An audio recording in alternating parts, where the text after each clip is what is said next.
pagi anak-anak semuanya. Ya, sebelum kita belajar untuk memperlancar proses kegiatan belajar kita hari ini, silakan salah satu memimpin kita dalam doa. Siap-siap. Sebelum kita mulai belajar mengajar kita, mari kita beragama di kepercayaan kita masing-masing. Berdoa dimulai. Berdoa selesai. Ucap salam. Pagi anak-anak semuanya. Baiklah, materi kita hari ini itu membahas tentang dampak kolonialisme dan imperialisme Barat di bidang pendidikan. Nah, sebelum Ibu lanjutkan materi hari ini, semuanya bisa memperhatikan kegiatan kita. Itu yang pertama, Ibu mengajak kamu untuk selalu berpikir positif. Karena kondisi kita sekarang ini pada masa COVID, kita harus berpikir positif bahwa sebuah pikiran yang positif itu membawa semangat belajar kita bersinergi yang baik dan luar biasa.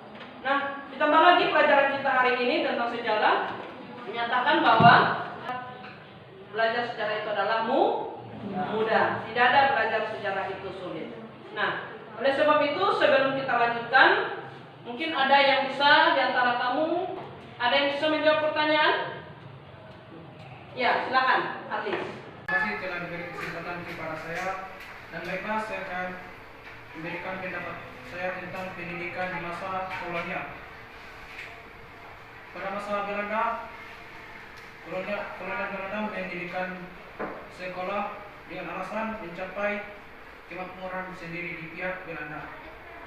Bentuk pendidikan masa kolonial itu adalah ada dua ya, pendidikan untuk kolonial sendiri dan pendidikan untuk pribumi. Dan tujuannya adalah untuk menghasilkan tenaga administrasi untuk menunjang kegiatan ekonomi Belanda atau kolonial. Baik anak-anak semuanya, tujuan pembelajaran kita hari ini adalah yang pertama, ya masing-masing kamu diberi untuk kegiatan diskusi kelompok, ya. Nah, yang pertama menganalisis perkembangan pendidikan masa kolonial. Yang keempat, perkembangan pendidikan masa kini. Baik anak-anak semuanya, diperhatikan kegiatan kita hari ini, ya. Yang pertama, kamu dituntut semuanya belajar menurut kelompok masing-masing. Ya, belajar menurut kelompok masing-masing dengan materi yang sudah Ibu bagikan, ya. Lalu apa saja yang kamu kerjakan aktivitas kelompok itu masing-masing kelompok mengamati, menganalisis perkembangan pendidikan masa kolonial kelompok 1, pendidikan masa kini kelompok 4. Nah, terkait dengan materi itu, masing-masing kelompok mencari informasi terkait dengan materi kelompok yang sudah dibagikan. Ya. Lalu setelah itu, masing-masing kelompok mempresentasikan di depan kelas hasil temuan dalam diskusi. Yang terakhir adalah menyimpulkan hasil kelompok. Nah, setelah itu ada poster singkat yang akan Ibu berikan. Selanjutnya penilaian berupa penugasan. Nah, ini adalah teknis setelah kita selesai belajar. Baik, anak semuanya, kita lanjutkan. Nah, tadi sudah Ibu sampaikan bahan diskusinya, apa saja yang didiskusikan. Silakan kamu berdiskusi selama 10 menit. Silakan.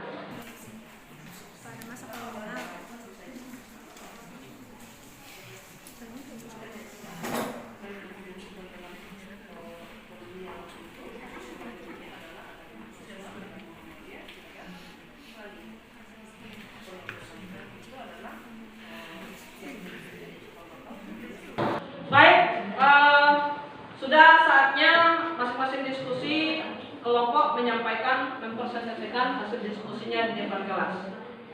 Silakan kelompok 2 pertama dulu. Sampaikan apa yang kamu temukan, apa kesimpulannya, bagaimana informasi yang kamu dapatkan terkait dengan pendidikan pada masa kolonial, khususnya adalah sekolah pribumi. Dipersilakan semua kelompok. Selamat pagi semuanya. Kami akan menjelaskan tentang pendapat kami. Menurut kelompok kami, perkembangan pendidikan pribumi pada masa kolonial terbagi atas kalangan siswa, Muhammadiyah, dan pondok pesantren yang menjadi cikal bakal pendidikan pada masa sekarang. Masih ada lagi yang perlu disampaikan?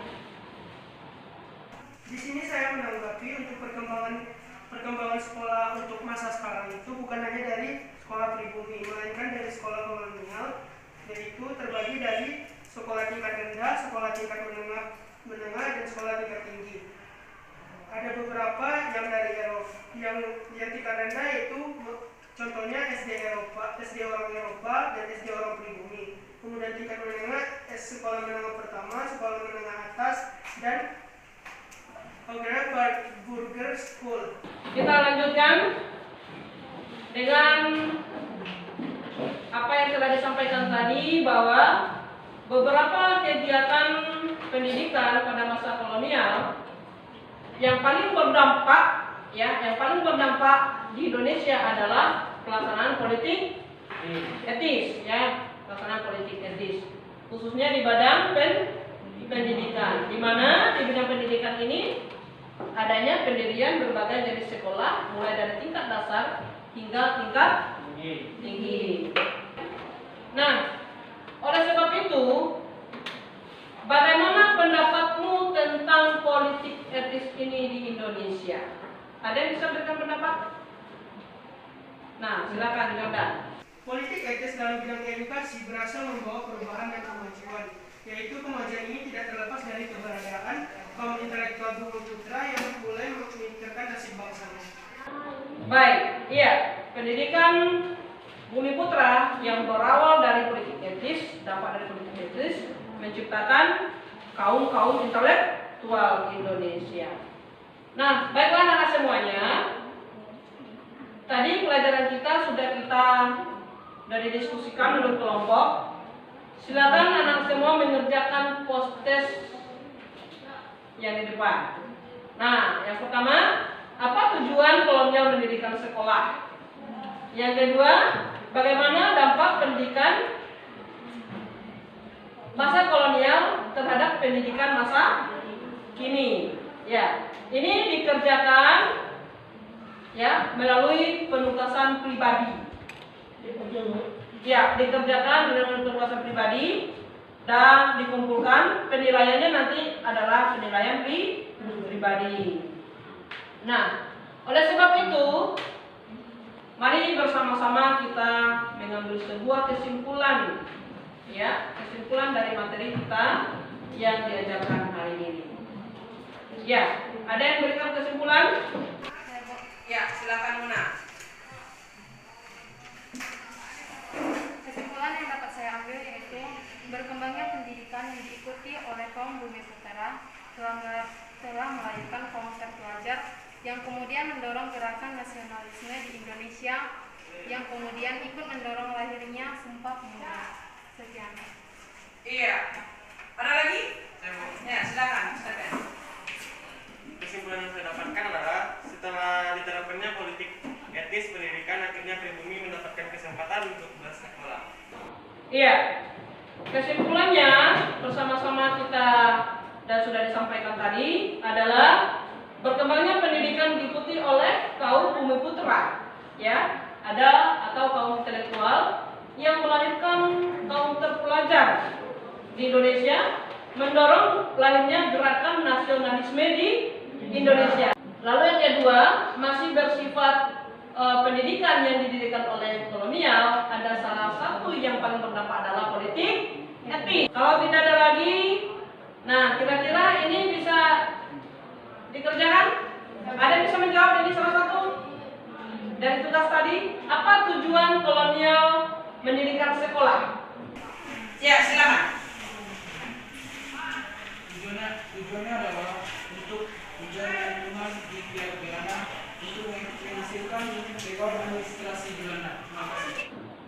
Teman-teman sudah menjawab, bisa dikerjakan masing-masing.